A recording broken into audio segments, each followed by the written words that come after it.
Recipe பார்க்கலாம். இன்றைக்கி வந்து வாழைப்பழம் பழுத்துருச்சுங்க, அதனால் ஹல்வா பண்ண போகிறேங்க. இதை பாருங்கள், அந்த பழுத்த வாழைப்பழத்தெல்லாம் மிக்ஸி ஜாரில் சேர்த்துக்கிறேன். அப்புறம் அது கூட ஏலக்காய் சேர்த்துக்கிறேன். அப்புறம் 2 கல் உப்பு, அப்புறம் இந்த வாழைப்பழ ஹல்வாவுக்கு தேவையான சர்க்கரையும் அந்த மிக்ஸி ஜார்லேயே சேர்த்துக்கிறேன். நம்ம சுகர் திட்டமாகவே சேர்த்துக்கலாம், ஏன்னா வாழைப்பழத்துலேயே இருக்கும். அப்புறம் 1 ஸ்பூன் அரிசி மாவு சேர்த்துக்கிறேங்க.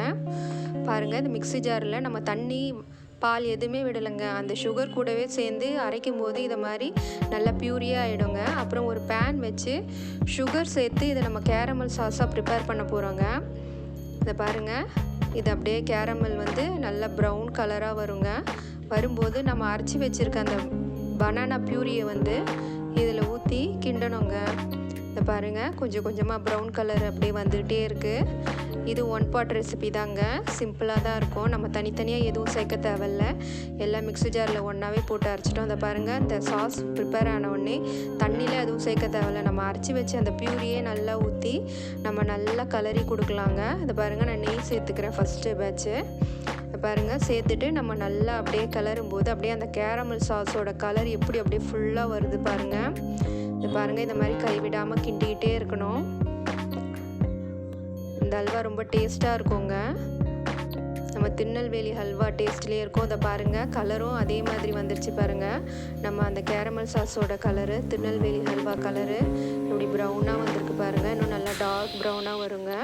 இப்போ நம்ம வந்து இன்னொரு பேட்ச் வந்து நம்ம நெய் விட்டு திருப்பியும் இதே மாதிரி நல்லா கலந்துக்கலாம். நம்ம எந்த அளவுக்கு கலரி கொடுக்குறோமோ அந்த அளவுக்கு நல்லா திக்காக வருங்க. அதை பாருங்கள், சுற்றி நம்மளுக்கு எண்ணெயும் நெய்யும் பிரியுது. இந்த ஸ்டேஜில் நம்ம வந்து ஒரு 20 முந்திரி வந்து நம்ம நெய்யில் பொரித்து அந்த நெய்யோடு சேர்த்து இது கூட சேர்த்துக்கலாம். பாருங்கள், எவ்வளோ நல்லா சுருண்டு வருது பாருங்கள் நம்ம அல்வா ஆல்மோஸ்ட் ப்ரிப்பேர் ஆகிடுச்சுங்க. அதை பாருங்கள், நம்ம வந்து தாளிக்கிற கரண்டியில் நெய் சேர்த்து கொஞ்சம் முந்திரி பருப்பு தாளித்து அது கூட கொட்டிக்கலாம்.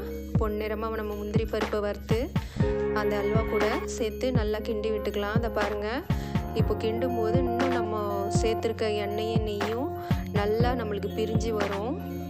நம்ம அல்வா நல்லா திக்காக நல்லா எம்மியாக ரெடி ஆகிடுங்க. அதை பாருங்கள், எல்லா நெய்யும் வந்து வெளிவிடுது. அவ்வளோதாங்க, நம்ம அல்வா ரெடி ஆகிடுச்சு. ஒரு பாத்திரத்தில் ட்ரான்ஸ்ஃபர் பண்ணிக்கலாம். பாருங்கள், ரொம்ப டேஸ்டியான பனானா ஹல்வா ரெடி ஆயிடுச்சு. என்னோடய சேனல் பிடிச்சிருந்ததுன்னா சப்ஸ்கிரைப் பண்ணுங்கள், லைக் பண்ணுங்கள், ஷேர் பண்ணுங்கள், கமெண்ட் பண்ணுங்கள். நன்றி.